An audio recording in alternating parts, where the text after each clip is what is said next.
Welcome, everybody. Welcome back to the State of Africa podcast. Um, Today, I am joined by Grace Usenge. On this podcast, we sit with Africans from different parts of Africa, different parts of the continent, and the diaspora to reflect on where we've been, where we are, and where we are going. To understand each other as different cultures, different countries, we need to have an understanding of each other and then imagine a better future for the continent. So today I'm joined by Grace Usenge, like I just mentioned. Grace, thank you so much for being on the podcast with me. I really appreciate taking your time out to do this. Grace is My an pleasure. entrepreneur. Grace is a mentor working across businesses in Africa and across the African creative economy. Grace is the founder and the CEO of Ayana Handmade, a Nairobi-based natural hair and skincare brand creating high-quality, handcrafted products made specifically for African women. Grace also co-founded Kuza Africa, where she empowers aspiring fashion and creative entrepreneurs in Africa. Alongside this, Grace mentors early-stage founders with Bridge for Billions and Sustain Launch Labs, supporting impact-driven and circular economy startups. She has also contributed to youth-focused strategy as a member of the Mastercard Foundation Youth Advisory Panel, helping shape initiatives within the African creative economy. So, Grace, once again, welcome to the State of Africa podcast. Thank you. So, I'm just going to dive right in. As someone who is from Kenya, right? What's your favorite thing about being, first of all, Kenyan, then being African?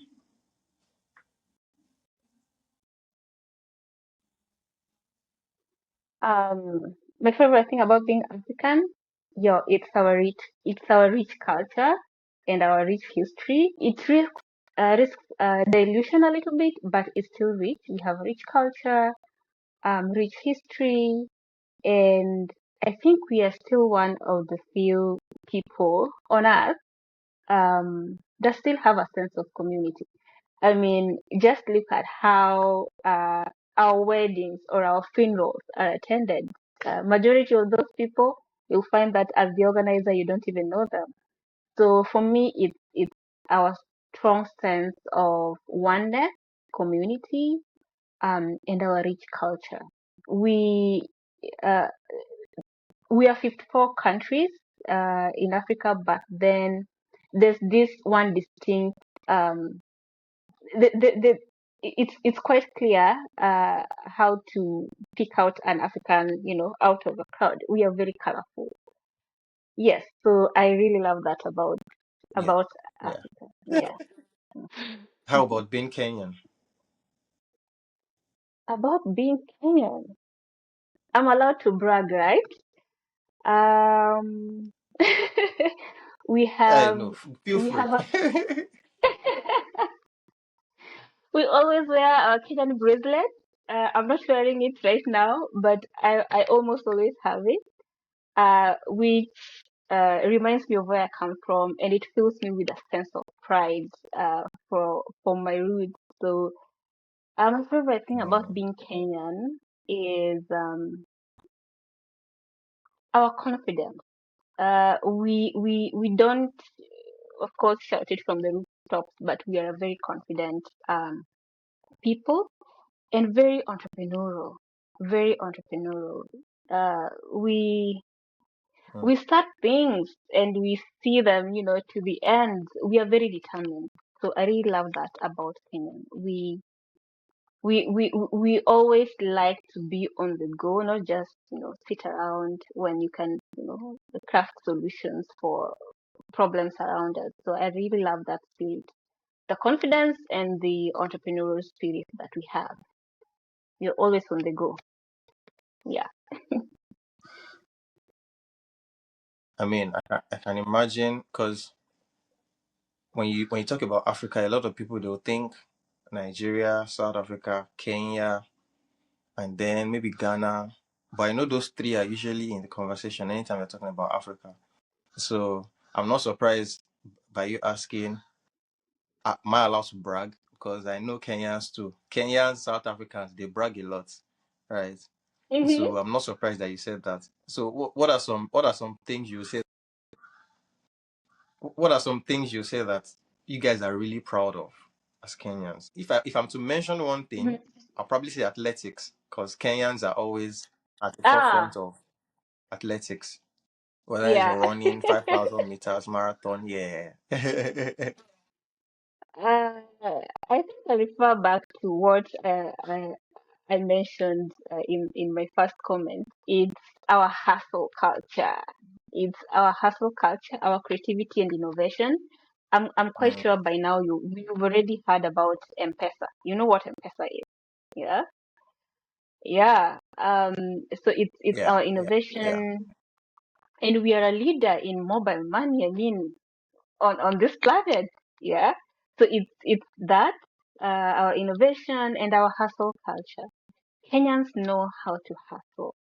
We know how to start small and scale. Mm. Sometimes these ventures fail, but sometimes they scale, and that's something I'm really proud of. We know how to fit something out of nothing, and okay, maybe not to jump the rope, but I see how different it is when you know, I visit other countries on the continent, and they recognize that about Kenyans as well. That we, yeah, we don't sit around. I think we share that with Nigerians. Yeah. I was going to say that. I was going to say that. Except the fact that they call Nigerians loud people. So Nigerians may be Oh yeah, hustlers, you but they're also win. very loud. So yeah, like when Nigeria is in the room. Mhm. Oh yeah, Nigerians win when So it when a comes Nigerian to is in, being it's loud on always the like, oh continent. my god. Yeah, Yeah, yeah. We Nigerians talk are too loud. much and Yeah. we are so loud. No, in a good way. They add color So to our culture. Yeah. yeah, all right. Yeah, yeah. I agree with you. I agree with you. Because there's that distinct, what will I call it now? So you know that if a Kenyan is here or a Nigerian is here, you can always identify them. So that's where they Yeah, stand out. So I agree yeah, with that's you. right. So if someone from another country now were to visit you guys, where would you take them? I'm not talking about like maybe someone that is popping or popular. I mean, if just to communicate the essence of being a Kenyan, where will you take such a person? I'll check them where? To a local cafe, number one. I'll take them to a local cafe so they experience the cuisine, how we are loud when we eat. We are not quiet even when eating. You're talking to someone when eating. Yeah, when eating. I'd also take them to experience our public transport. We call them matatu. Oh wow. Um, yeah, it's Machachu. Really? Hmm. matatu. Yes, we call them matatu. Each one you get into is different. Sometimes you get into one and you're like, did I enter a club? All the lights, and some have loud music. Some you find a tablet on your seat or in front of your seat with Wi-Fi. Yeah, e- each of them, even me right now, when I enter matatu, anytime I enter matatu, I'm like, oh my God, where am I? So I'd take them to experience our local transport, apart from a local cafe. Mm, where else? Perhaps a co-working space to also experience that other side of the culture, how we actually interact in a corporate in a corporate scene, sort of, and maybe a local market. Mhm. Yeah, so local cafe, public Mm, transport, a co-working space, and a local market, and maybe a national park. We have a national park in Nairobi, so that way they'll experience mm. both worlds, yet both worlds in one within Nairobi. That is, yeah.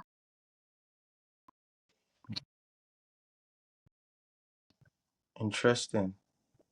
So your local transport has tablets. Did you say tablet like tablets? Electronic tablets? Yes, yes. Not all of them, some of them. And these ones focus Wow. on Yeah. people who are in a hurry to get to work and probably they need to get some work done before they reach the office. Yes, yeah. So there are some Wow. with first class and then the rest of the economy. So in first class you'll find a tablet. Almost all of them have a TV, a flat screen, a big one, all around, either at the front or at the front and on the side. It's very lively. It's very vibrant. It's very vibrant. That's very Yeah, interesting. I find that really interesting because you have to be yeah, you have to be a high trust society to have like an electronic tablet in your hmm public transport. Because I hmm imagine if you have that, people probably will just take it and dip and run away with it. You get so having that just sitting in local transport yeah, is really, really impressive. Wow. Kudos to the people of yeah. Kenya. If you are Kenyan and you are listening to this, kudos to you people for Thank doing that. you. So, which African country do you guys feel closest to, culturally or historically? Um, it has to be Tanzania and Uganda. I hope I can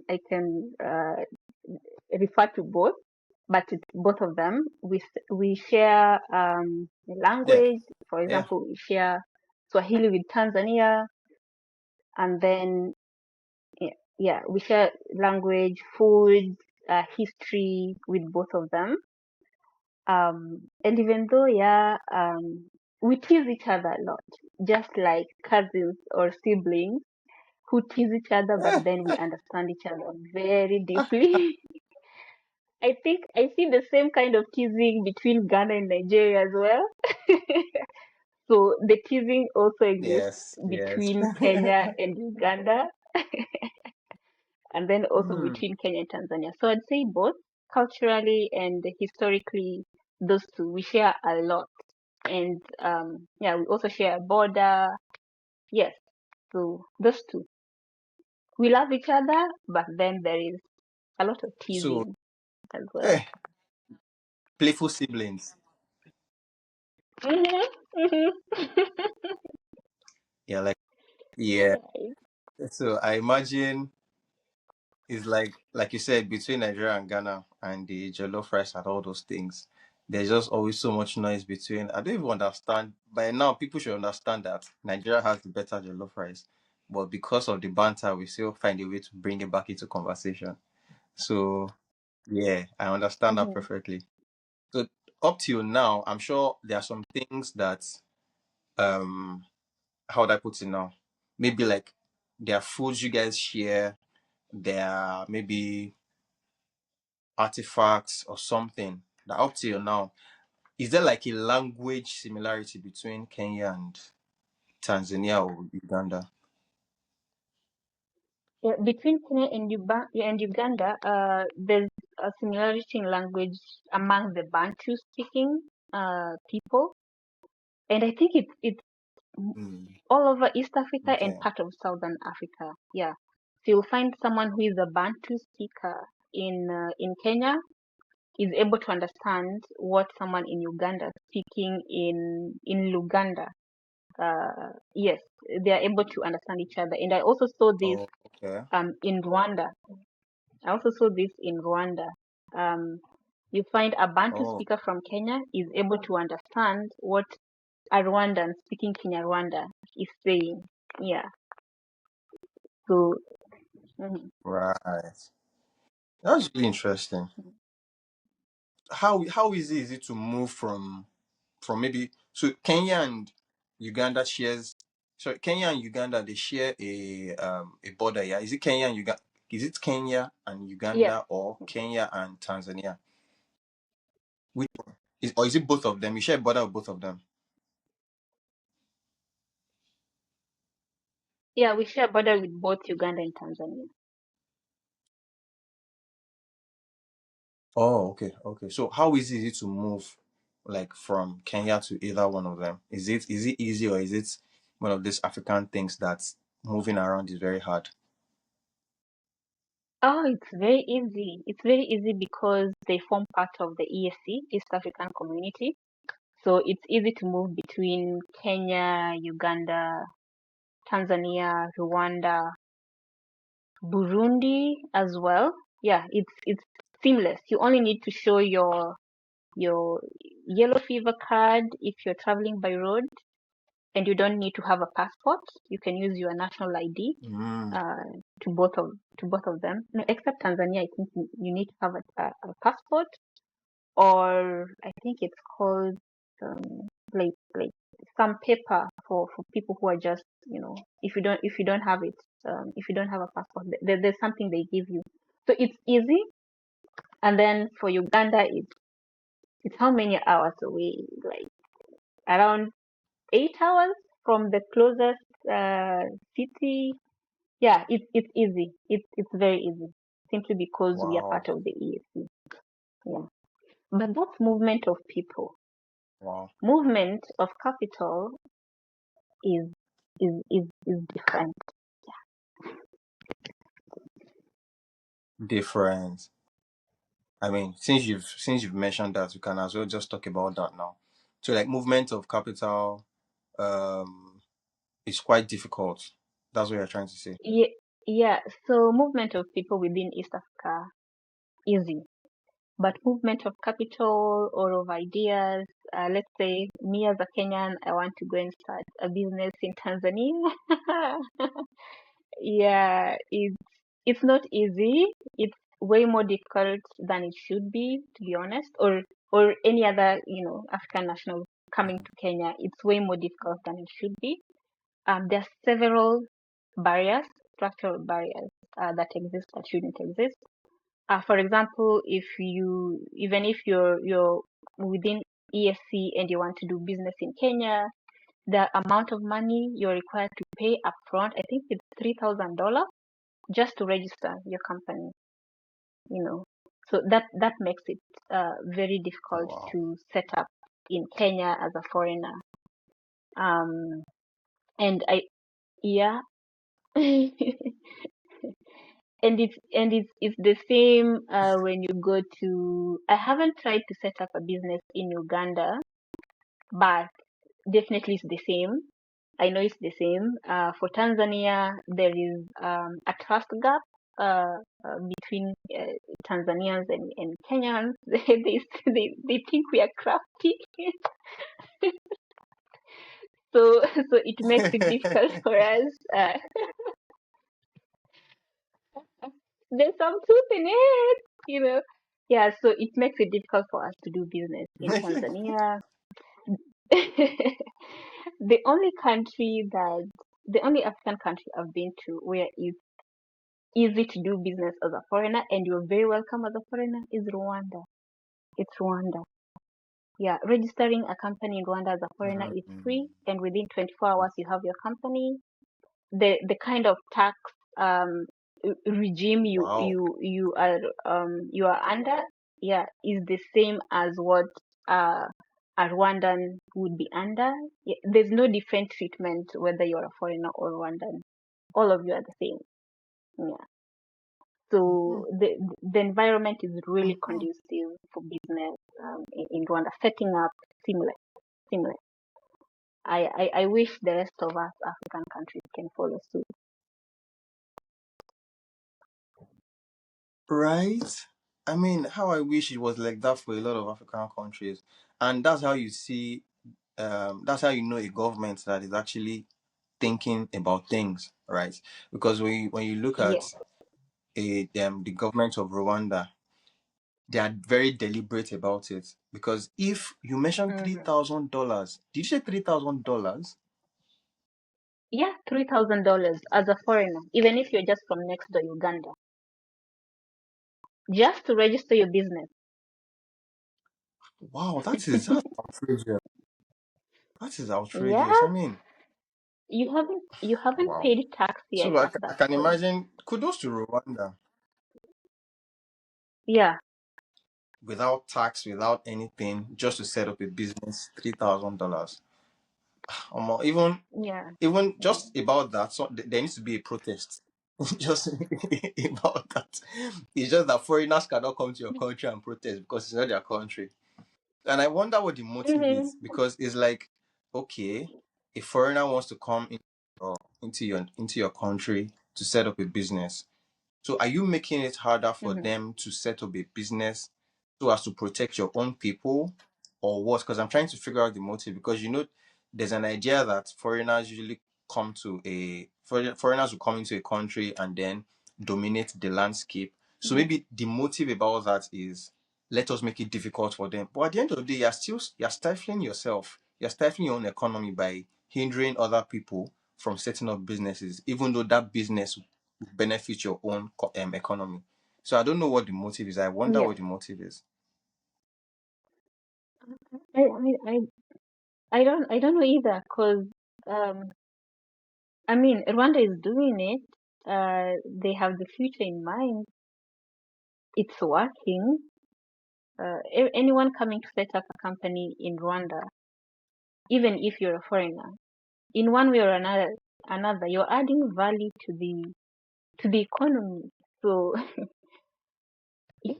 uh, I'm Yeah, really not a politician or a policy maker to know the motivation behind it, but I I mean, wish at this point, we I have to wish be it was easier.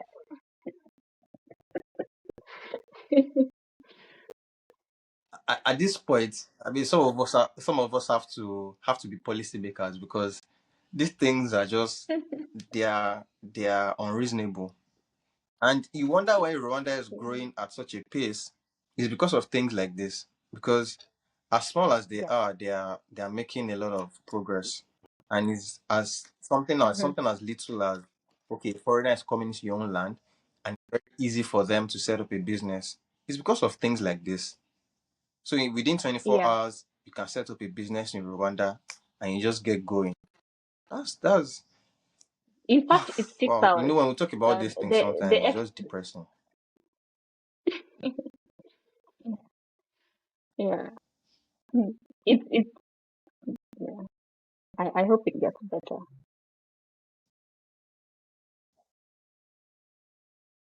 Wait, I heard you Did you said say it's something? 6 hours. It is 6 hours. Yeah. Yeah. It's 6 hours. I'm just saying 24.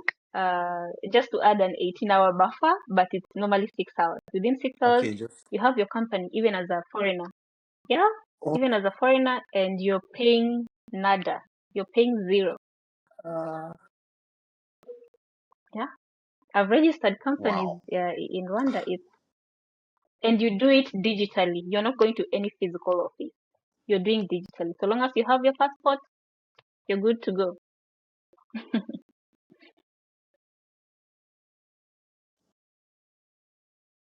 And the funny thing, even because of that, there's going to be a lot more. You would want to go there a lot more because it's easy for you to set up Hmm. businesses.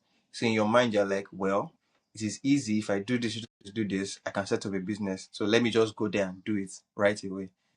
And that is where Yeah. it's you're being drawn to Rwanda because of that as a business person. Wow. So from your experience, what feels similar across entrepreneurs across Africa? Are there some things you've looked at and you're like, this is similar to what I've seen here? It's similar to what I've seen here. Is there anything like that? Mhm. Um, yeah, absolutely. We are generally resourceful as Africans. Everyone is building in a system that's broken somehow. and yet we share that sense of resilience and determination and creativity. That is similar, even though, yes, I say, Kenyans or Nigerians, we have that hustle culture. I've seen it exist in Uganda, in Burundi, Rwanda, in Senegal, so it exists everywhere, and everyone is somehow managing or trying to manage to build in a system that's broken. So yeah, irrespective of the country, really, we share that resilience and resourcefulness. We build big, whether big or small, with very little, and in a system that is designed to work against us most of the time. So that's really admirable. Yeah. That's very admirable. Yeah. And it's quite unfortunate that the so it's like a chicken and egg situation, because you're wondering, is it because the systems work against us that we're resilient, or are we naturally resilient but then the system is working against us? Either way, we are very resilient people as Africans. It's just unfortunate that the system is working against us. And despite that, there are people who still find a way to make it out. It's just that I think personally that a lot more people will be able to do great things if the systems were in place, like if the right systems were in place. Hmm. But I mean, that's the hope of that's the hope we have, better Africa, and hopefully we get there one day, because we just have to. We just have that resilience is still what is going to get us to that place. So my next question then would be: is there any particular experience that drove you to this, like working with founders, working with women? Is there a particular experience that moved you in this direction, or is this just something you had an affinity for?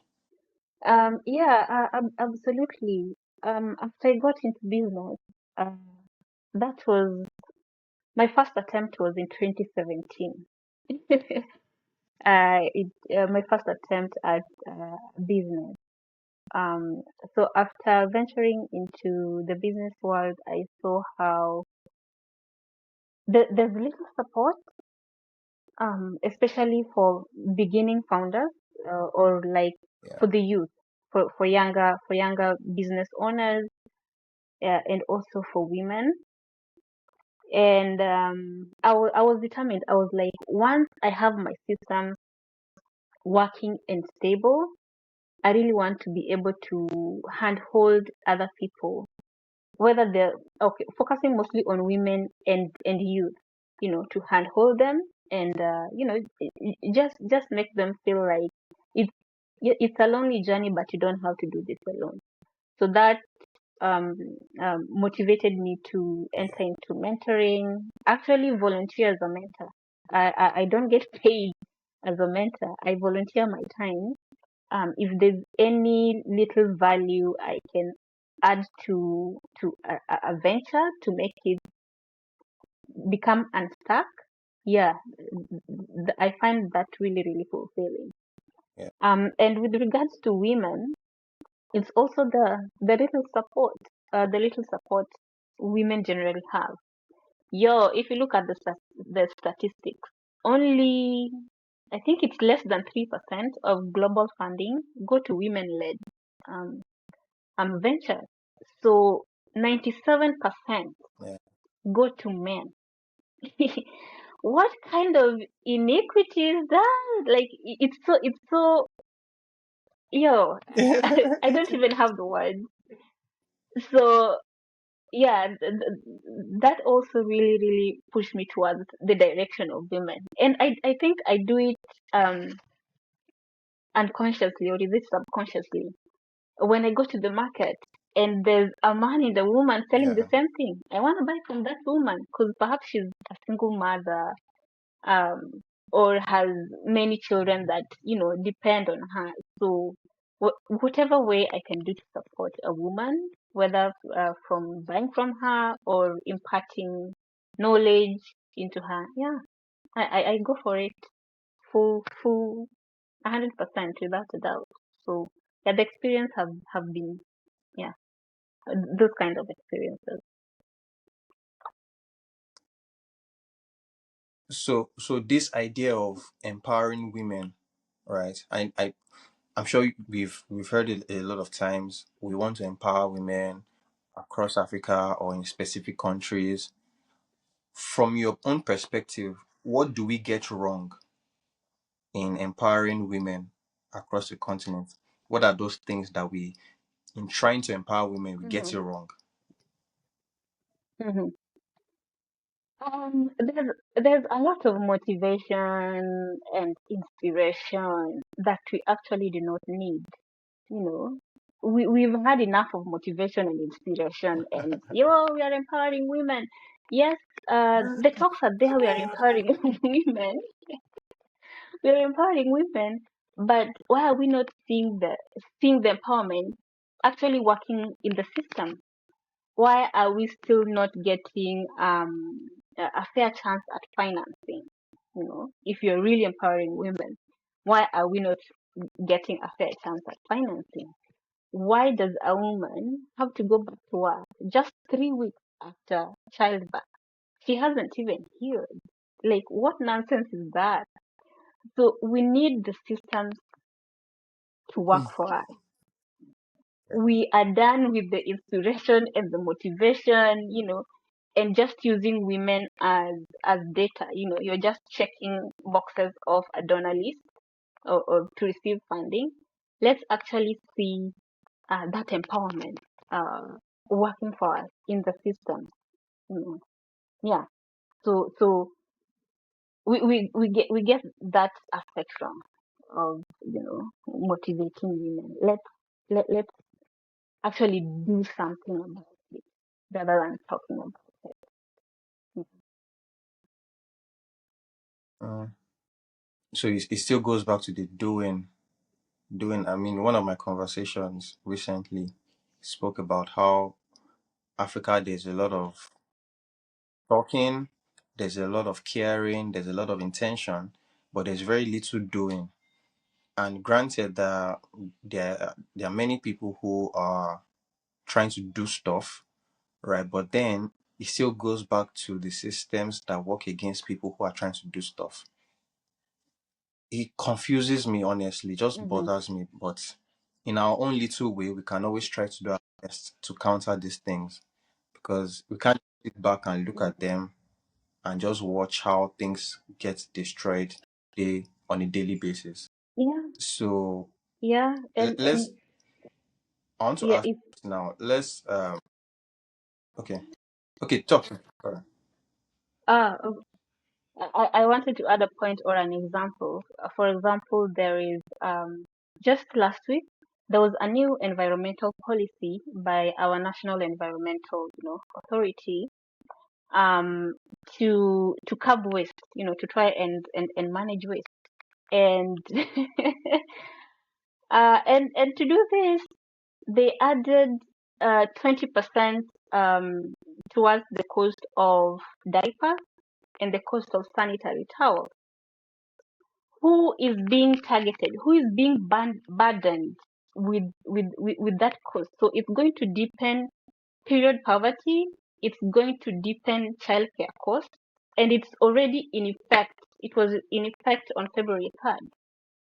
So these things just widen that gap. you know it makes it makes it harder for women Yeah. to actually thrive economically. Yeah, because something like sanitary towels, it's it's natural. Like, it's not something you decide to do or not to do. In fact, they should be free, just like we have free condoms. you know Mm-hmm. but adding 20% to that, Yeah. and to diapers and to detergent, yeah, it's just widening that gap. We have a long way to go. We have a long way to go. A long way to go. We have a long way to go. We have a long way to go. I totally agree, because I'm hearing that. I'm like, okay, so you have identified the problem, and that is the solution that you have to that problem. Like, seriously, how do you even how do you even come about that kind of solution? It makes no sense. Yeah, yeah. Clearly, no woman was sitting at that decision-making table. It's very clear. It's very clear. You solve a problem with another problem. Do you get it? Oh my God. Ah, no, no, no, no. Oh, Yeah. Africa, Africa. Oh my God. No way, no way. I'm thinking about it. I'm like, how do you come up with that kind of solution to that problem? At some point, the young people, we young people, we have to find a way to get into policy, even if it's not politics, but advocating for policies way more proactively, um, perhaps than we are doing currently. Um, yeah, if you have to go back to school, study policy design, policy implementation, let's do that and be seated together, with the policymakers, so that we can also guide them, because it shows that there's people are out of touch with the reality on the ground. So if yeah, it's I think it's Honestly, upon us to be able to make that link back. Yeah.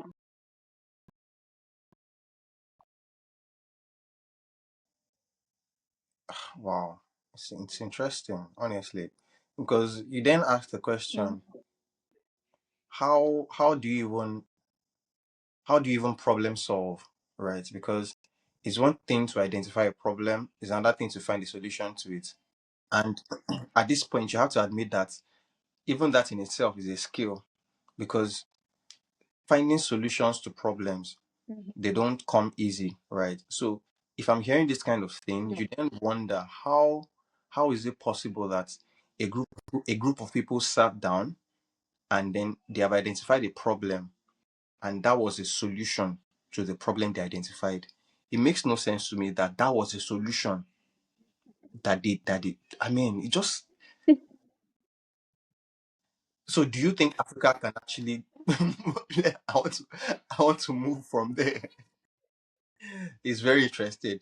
So do you think Africa can actually move from underdeveloped to developed? I mean, in with all these things we've talked Mm, about, is that something you think is possible? yeah, it's very much possible.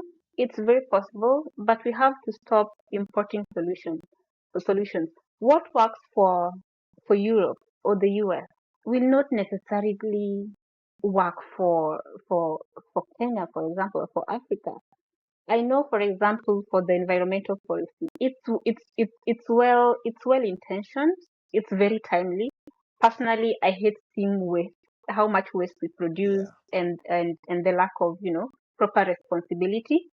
I know it's well intentioned, but it's clearly copied and pasted from the EU.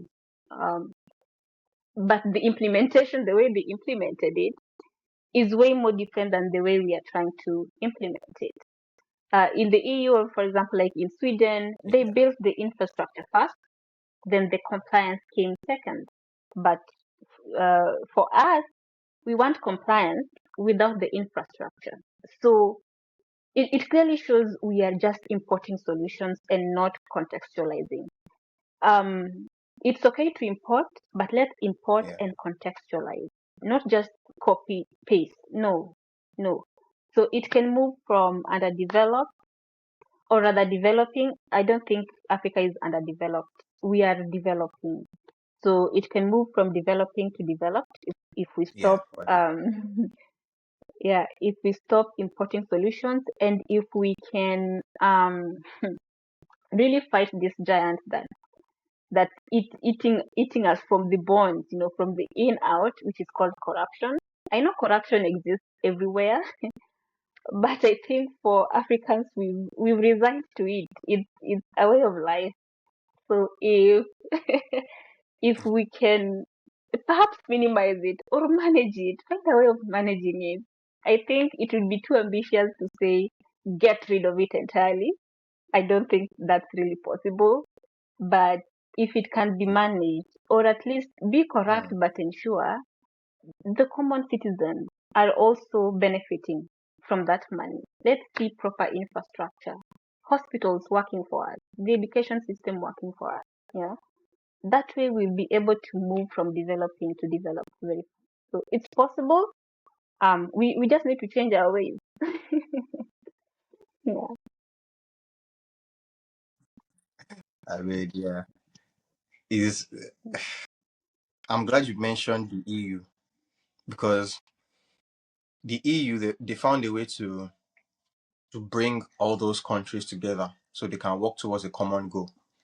But when we talk about the African Union, for example, like what you just mentioned, importing solutions. So they saw the European Union and then they too African Union. Okay, now where's the work of the African Mm. Union? We're still trying to find it. Right? So what do you think is then stopping African countries? What do you think is stopping African countries from uniting with each other? Mm. I think number one, um, how many things come to mind? I think three things come to mind. The first one is this colonial borders. Eh, we've taken them so seriously. We've taken them so seriously. These colonial borders are standing in our way as Africans. We talk Pan African, but our systems are very national. We talk about when Mhm. I say that, for example, yeah, we talk Pan African, but our systems are national. For example, yeah, let's say the AfCFTA, the Africa Free Continental Trade Area, that's meant to make movement of services and goods easier within Africa. Man, it's been there since 2019 and implemented in 2021. It's 5 years, but why am I still not able to move, goods from Rwanda to Kenya or from Kenya to Rwanda? Like, we say Pan-African, but no, our national systems are getting in the way. So I don't see a lot of Pan-Africanism in our system. So the colonial borders are standing in our way. There is also the trust gap that makes it difficult for for us to unite. um, See, for example, what happened to Gaddafi. Everyone was he wants to be the president of Africa. We cannot have that. I mean, why not? If it's going to improve our situation as Africans, why not? You know, we don't trust each other. Look at Kenya. We are always like, Kenya is the capital of Yeah. Africa, or we should have one president in East Africa, or one currency. Even just the currency cannot be one. Why? Yeah, Yeah. Kenyans, we are like, our currency is performing higher. There's absolutely no way we can have the same currency as Uganda. Yeah, things like that. So the trust gap, it's not working in our favor. Finally, I think policy misalignment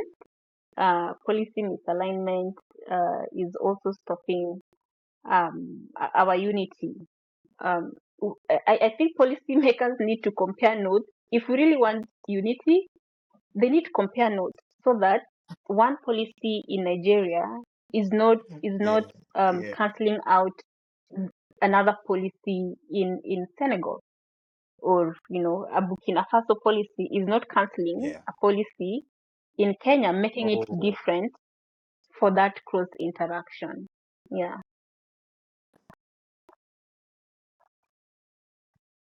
wow. I like that last point. I've never thought of that. So we'll make a policy here in Nigeria, and then when we're trying to interact with each other, one policy is canceling another policy in Senegal, and then you hit a roadblock. Hmm. Hmm. That's actually very interesting. Yeah, simply because your I've policies never are thought not about it. aligned. Wow. So yeah.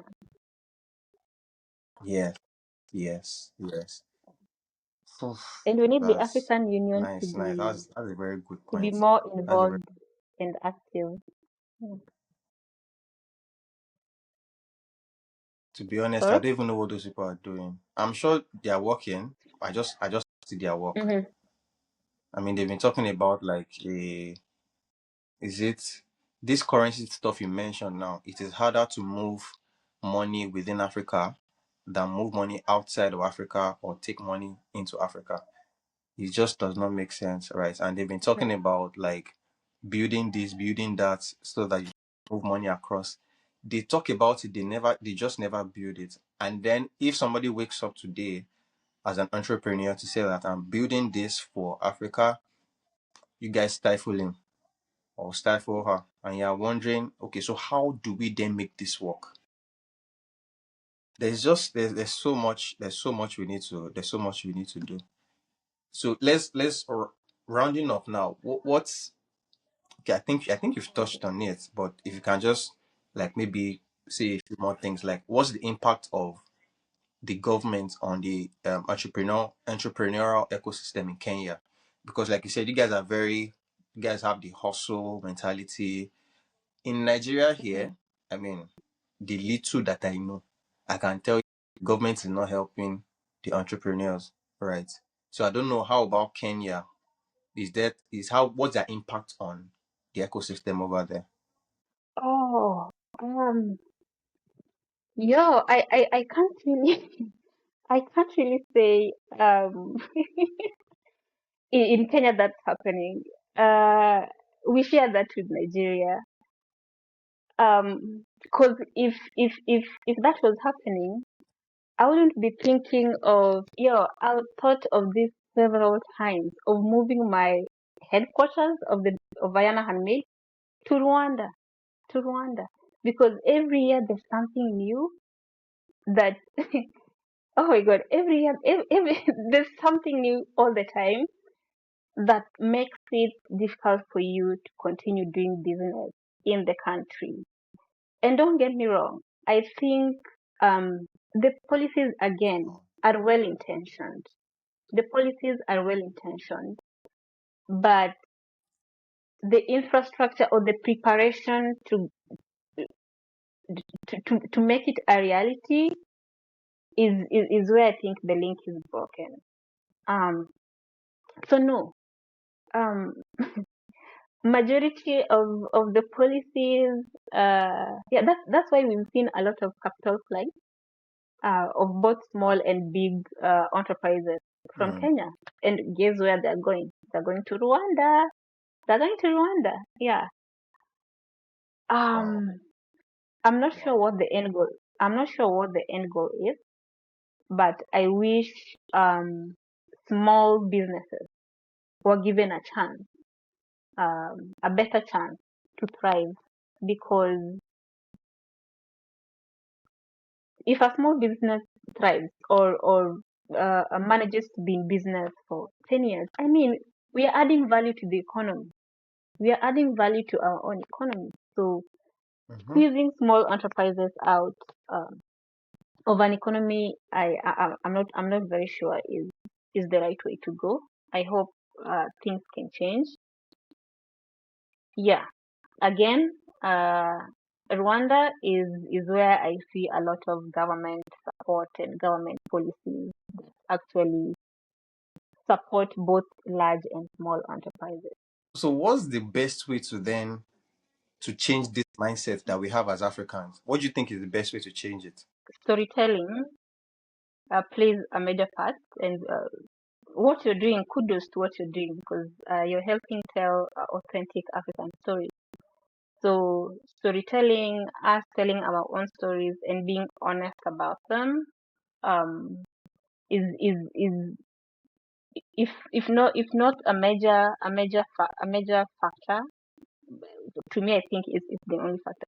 We've had people from outside come and tell our stories on our behalf, and we applaud them. Yay! And most of the time, it's not even true. Otherwise, why Mm-hmm. would the rest of the world still be thinking that Africa is a country in 2026? A grown person saying Africa is a country, and yeah, a lot of times they're not even to blame. It's the story that they've been told. Someone came, told a story that's not even ours. Very unfortunate. So we need to keep telling our stories, tell them authentically, tell them honestly. And for anyone listening or seeing this who was thinking Africa is a country, no, we are 54 countries. Please. If you're an African listening to this or watching this, please, um, let's amplify our voices, our authentic voices, and tell our own stories instead of Mm. letting people from other continents come in and tell them on our behalf. Yeah. Yeah. So how would you describe the true state of Africa today? The state of Africa today, mm, it Africa is in transition. Yeah, Africa is in transition. We are Hmm. trying as much.